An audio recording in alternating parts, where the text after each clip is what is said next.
The icon of Christ the Healer started as an idea of a gift by a generous, anonymous donor.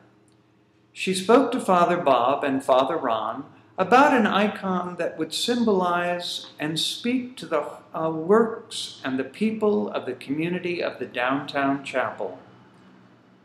Now, an icon starts with a drawing, but it is also the product of all creation, animal, vegetable, and mineral. The glue and part of the gesso are made from animal products.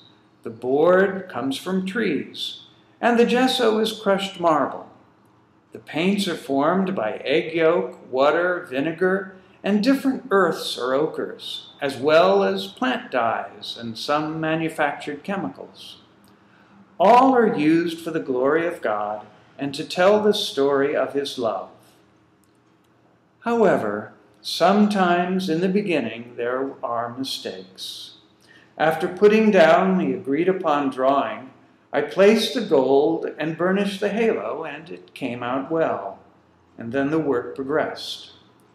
And over the whole board, a wash of yellow ochre was laid on, but then the problems in the gesso began to appear. As the yellow ochre dried, a series of horizontal and vertical cracks began to cover the board, and it became apparent that the image and gesso would have to come off and the icon begun again. Because once the cracking starts, nothing can be saved, not even the gold of the halo. All was removed to start afresh. In fact, the second gesso I laid on didn't turn out well either, so it too was removed. And so your final icon is actually the third attempt at writing this icon for the downtown community. Now, an icon is not a work of religious art, but it is supposed to be an encounter with the holy. It is said to be written and not painted because it is the continuation of the incarnation of the Word made flesh. It is, as we did over a year ago, begun with the prayer of the community over the iconographer and the project. Each day of working the icon is begun with prayer by the writer and becomes a meditation for him or her as the work progresses. Each part and color has a meaning and is not arbitrarily done. The halo, for instance, symbolizes the presence of God's love, and the gold of the halo shows the presence of the heavenly kingdom. Now, to make the halo, several layers of an Armenian red clay are mixed with glue and is called bole. This is laid down as a cushion for the pure gold.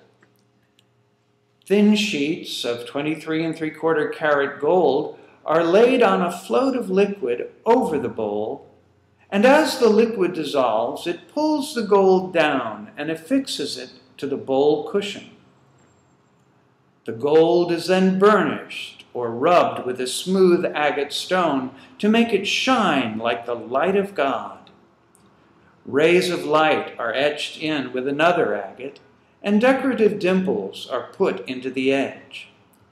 Later, the Greek letters spelling I am are painted onto the cross of Christ's halo to signify his equality with his heavenly Father. The figure of the crippled old man, blessed by Christ's right hand, is to represent the homeless who belong here at the chapel. Father Bob asked that he have a backpack to represent the many members who carry all their worldly possessions with them.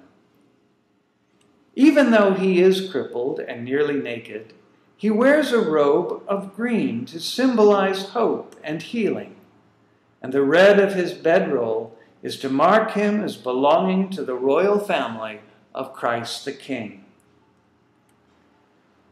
On Christ's left is the figure of Mary Magdalene. In Luke's Gospel, she is described as one of those women who traveled with Jesus and ministered to him. She had been, Luke says, healed of 7 demons. So she stands for the emotionally troubled and mentally ill who are so much at the heart of the community's mission. She wears royal colors of red and blue and carries a jar of precious ointment with which to anoint the Lord and to bring to his tomb. Christ's blessing casts out the power of her demons, who flee into the wilderness shown by the mountain behind her. Her role as the first to experience and announce the resurrection to the world makes her the apostle of the apostles, as shown by the beginning of her halo and the heavenly gold that edges her garments. The figure of the Christ also wears royal blue robes as the King of Heaven, and the red undergarment of the King of Martyrs as he stands under a dome which symbolizes the church. His face looks neither right nor left at those he heals, but outwards towards you and me, to invite us into sharing their blessings and to carry on his work as church, as the people of the downtown chapel.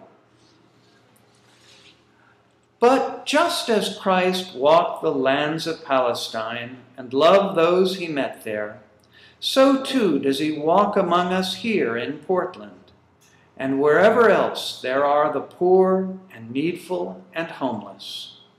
To symbolize his presence among us here, Father Bob asked that I include one of our bridges where so many find shelter. So instead of the city walls of Jerusalem that would normally back an icon, the Burnside Bridge and the Willamette River give him his place amongst us. Here in the City of Roses, Christ dwells and works, signified by the band on the front of the temple. This is taken a design used in Portland's own Cathedral of St. Mary. This is the story of the making of your icon of Christ the Healer. It is now to become a part of your own story. Every iconographer begins their work with an ancient prayer. O Lord and divine Master of all that is, enlighten your servant, direct my soul, my heart, and my mind. Guide my hands so that I may worthily and perfectly represent your image, as well as those of your Holy Mother and all the saints, for the glory, joy, and beautification of your holy church. My prayer is that this image will enlighten and bless you who encounter it, to guide your hearts and hands, and to bring you healing and joy in the work of this your community of church, the downtown chapel.